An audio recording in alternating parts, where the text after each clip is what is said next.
नमस्कार। मैं डॉक्टर दिलीप पटवर्धन आँख का डॉक्टर हूँ। सांगली महाराष्ट्र में स्थित हूँ। मेरा नंदादीप आई हॉस्पिटल करके आई हॉस्पिटल है। पिछली 40 बरस से मैं प्रैक्टिस कर रहा हूँ और मेरा हॉस्पिटल NABH एक्रीडेटेड है। जैसे कि मैंने पहले वीडियो में बताया कि मुझे मेरे सामने जो सवाल थे उसके सही जवाब सिर्फ महाराष्ट्र में स्थित जीवन विद्या मिशन, ये जो संस्था है जिसके संस्थापक है तत्वज्ञ वामनराव पै, यही मुझे मेरे सवालों का जवाब मिला। मुझे अभी समझ में आ गया कि परमेश्वर के बारे में क्या संकल्पना है। जैसे कि चैतन्य शक्ति का महासागर यानी परमेश्वर, जो कि अव्यक्त है, अदृश्य है, निराकार है, असीम है और अनंत है, जिसकी क्वालिटीज़ क्या है कि जिसमें डिवाइन विजडम है, डिवाइन पावर है, डिवाइन इंटेलेक्ट है और डिवाइन इंट्यूशन है। मतलब दिव्य शक्ति है, दिव्य समझदारी है, दिव्य ज्ञान है और दिव्य प्रतिभा ज्ञान भी है। मैंने इनको पूछा, ठीक है, लेकिन इस चैतन्य शक्ति का मानव संस्कृति में, मानवीय आयुष्य में इसका क्या संबंध है, किस प्रकार से इसका हमारे मानव के जो आयुष्य है इसमें संबंध आता है, तो उसका बहुत अच्छा एक्सप्लेनेशन है। देखो, ये जो इनविजिबल पावर है एक्सप्रेस्ड इनटू विजिबल फॉर्म, मतलब जो अदृश्य है वो दृश्य रूप में, विश्व रूप में साकार हो गया। ठीक है, जब साकार हुआ तो उसमें वही था, मतलब चैतन्य शक्ति विश्व रूप में साकार हो गई। मतलब जो असीम थी वो उसको सीमा आ गई, जो सीमित हो गई, जैसे कि मानव के रूप में या कोई भी प्राणी के रूप में सीमित हो गई, लेकिन उसमें चैतन्य शक्ति है, उसी का वो एक्सप्रेशन है। अभी वो क्यों हुआ इसके बारे में किसी को पता नहीं। और एक बात ये हुई कि जब उसने मानव फॉर्म या कोई भी फॉर्म ले लिया तो उसे उस चीज़ की, उसको भूल गया कि वो चैतन्य शक्ति ही है, ये भूल गया वो। क्योंकि जैसे सुवर्णालंकार होता है, उसमें सुवर्ण होता है कि जिसे स्वरूप बोलते हैं, कि जो निकाल दिया तो अलंकार रहता ही नहीं। आप समझ रहे? मतलब सुवर्ण समझ लो चैतन्य शक्ति है, सुवर्ण अलंकार मतलब वो सीमित, उसको अलंकार कर दिया, मीन उसको बॉर्डर कर दिया, इसी को विश्व बोलते हैं कि जिसमें चैतन्य शक्ति ही है, वो सिर्फ विजिबल फॉर्म में है। इस चीज को लोग भूल गए, इसकी वजह से सब दिक्कतें आ गई। वो खुद चैतन्य शक्ति ही है, वो भूल गए। और जब उसको सीमा आ गई, समझ गए कि नहीं, मतलब उसको जो इनडेफिनेट था, इनफाइनाइट था, वो फाइनाइट हो गया। एक बार फाइनाइट हो गया तो उसकी डेफिनेशन हो सकती है कि नहीं, व्याख्या हो सकती है। मैंने इतने तत्वज्ञान पढ़े, लेकिन कहीं भी मैंने ईश्वर की व्याख्या नहीं देखी। व्याख्या करना कोई आसान काम नहीं। बहुत से कम शब्दों में किसी चीज़ का परिपूर्ण वर्णन करना, इसे व्याख्या बोलते हैं। तो ये व्याख्या मैंने सिर्फ जीवन विद्या में सुनी। क्या है वो व्याख्या? ये एक सेल्फ, मतलब निसर्ग नियम के साथ स्वयं चलित, स्वयं नियंत्रित, बड़े पद्धतशील ये जो व्यवस्था है, इंग्लिश में देखा जाए तो ये it is an systematized order, intrinsically driven, intrinsically controlled, but follows the laws of nature. वो निसर्ग नियम से मंडित है। एक बार आपको उपाधि या मीडियम मिल गया, सीमित हो गए, तो उसको निसर्ग नियम से वो मंडित है। जैसे कि आप मानव का रूप मिला तो मानव के नियम आपको मंडित है। अगर आप मछली हो गए तो मछली के नियम अलग, पंखी हो गए तो पंछी के नियम अलग। मतलब पंछी उड़ सकता है, मछली उड़ नहीं सकती है। समझ गए? वो नियम लागू हो गए। मतलब निसर्ग नियम के अनुसार ही जो सीमित चैतन्य शक्ति है उसे रहना पड़ेगा। निसर्ग नियम का कितना महत्व है देखो। मतलब निसर्ग नियम उसके एक प्रकार के अंग ही है, उसके सिवाय ये सीमित ईश्वर नहीं है। इसकी दिक्कत क्या होगी, हम भूल गए कि हम खुद ही चैतन्य शक्ति है। हमें ऐसा लगता है, हम जब एक दूसरे से बात करते हैं ऐसा लगता है कि हमारा शरीर दूसरे शरीर से बात करता है, लेकिन ऐसा नहीं है। देखो, अभी मुझे दिखता है, मुझे सुनना आता है, बाकी सब प्रकार के मेरे जो पंचेंद्रिय है वो सब बताते हैं, लेकिन आपको भी सुनने आता है, आपको भी दिखता है। कब तक? जब तक आप में चैतन्य शक्ति हो तब तक। समझिए कि नहीं? समझ लो मैं मर गया तो मुझे आप बॉडी कहेंगे, डॉक्टर दिलीप पटवर्धन भी नहीं कहेंगे, मतलब डॉक्टर भी नहीं कहेंगे, आँख का डॉक्टर भी नहीं कहेंगे, बॉडी कहेंगे। मतलब समाज में दिए हुए सब नाम निकल जाएंगे। सही है? और जब मैं कहता हूँ कि मैं आपसे बोलता हूँ और आपको अगर मैंने पूछा कि कौन सुनता है, तो आप भी बोलेंगे मैं सुनता हूँ। मतलब मैं ही मैं से बात कर रहा है। इसका अर्थ ये हुआ कि मेरे में जो चैतन्य शक्ति है वो आपके चैतन्य शक्ति के साथ ही बात करती है। अलग है ही नहीं, हम एक है।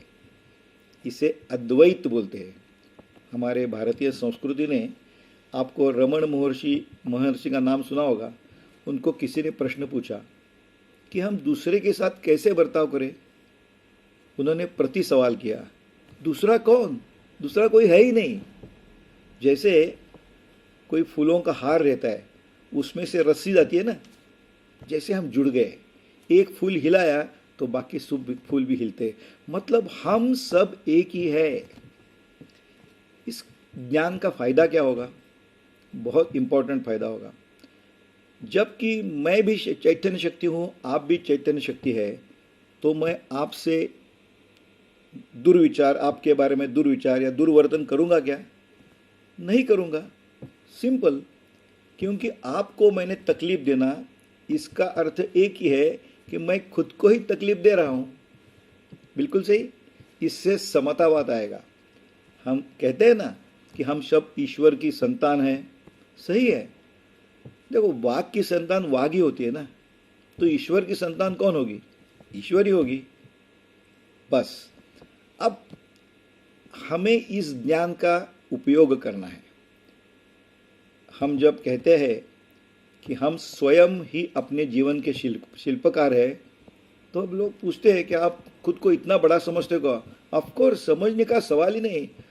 हम ईश्वर ही है, ये भावना मन में आनी चाहिए, है कि नहीं? तो ईश्वर के पास, चैतन्य शक्ति के पास इतनी अमाप शक्ति है, उसका उपयोग कैसा करे ये सीखना, इसका मतलब अध्यात्म ज्ञान है। आप समझ रहे हैं? इसलिए ये ईश्वर कौन से फॉर्म में रहता है? अगर आपको किसी ने सवाल पूछा कि आप सुबह उठने के बाद सोने तक क्या करते हो, उसका क्या उत्तर होगा? हम विचार करते हैं, है कि नहीं? आप कहीं भी जाते हो तो पहले विचार करते हैं। हर चीज़ हम 2 बार करते हैं। पहले विचार करते हैं, फिर कृति करते हैं।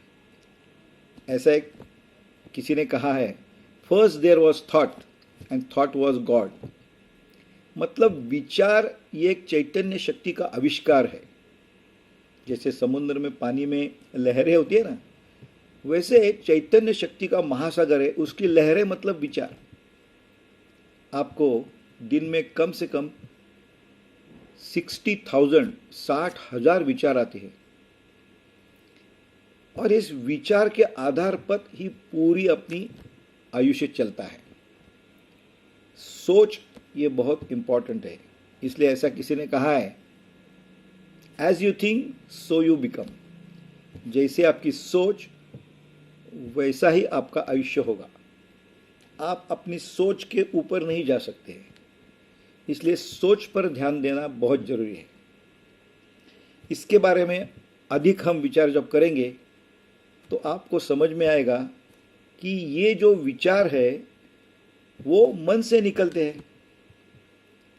मन यानी क्या, ये भी बहुत लोगों को मालूम नहीं रहता है। माइंड के श्रूडली देखा जाए तो दो ही प्रकार है, जैसे कि बहिर्मन और अंतर्मन। लेकिन उसका अगर विस्तृत अध्ययन किया तो उसके और भी प्रकार है, जैसे कि बहिर्मन, अंतर्मन, अमन, शुद्ध मन और दिव्य मन। लेकिन रोज के व्यवहार में हमें बहिर्मन और अंतर्मन, इन दोनों चीज का ख्याल रखना पड़ता है। मन यानी क्या?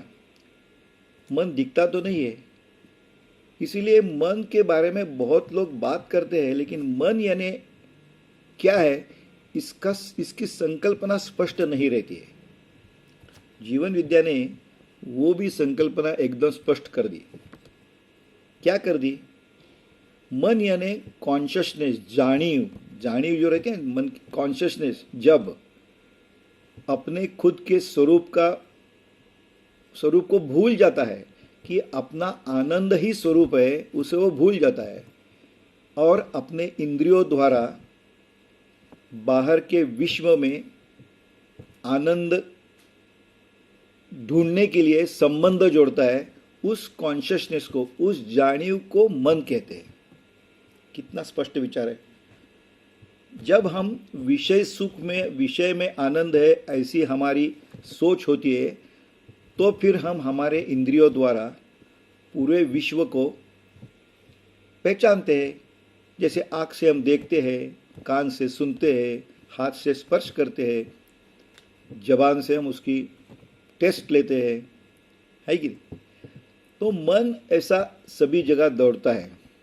और सही बात तो यह है कि अपना स्वरूप ही चैतन्य शक्ति है, जो कि आनंद स्वरूप है। इसको हम भूल जाते हैं और दुनिया में दुख पैदा होना चालू होता है। मैंने एक विधान किया कि हम स्वयं ही अपने जीवन के शिल्पकार हैं। क्योंकि जैसे पहले ही बताया, चैतन्य शक्ति खुद कुछ नहीं करती है। हम कर्म क्या करते हैं उसके ऊपर उसके परिणाम आने लगते हैं। जैसे मैंने ईश्वर की व्याख्या में बताया कि निसर्ग नियम के साथ वो निसर्ग नियम से मंडित है। तो फिर निसर्ग नियम कौन कौन से हैं? निसर्ग नियम का राजा, जैसे जंगल का राजा सिंह होता है या पंछियों का राजा गरुड़ होता है, वैसे हमारे जो निसर्ग नियम है उनका राजा है क्रिया, वैसे प्रतिक्रिया, ये उसका राजा है। इसी आधार पर पूरा विश्व इस क्रिया प्रतिक्रिया पर चल रहा है। देखो ना, पुराना महाभारत या लो, रामायण लो, क्या है उसमें? क्रिया और प्रतिक्रिया। इन निसर्ग नियमों के बारे में हम अगली वीडियो में बातचीत करेंगे। Thank you.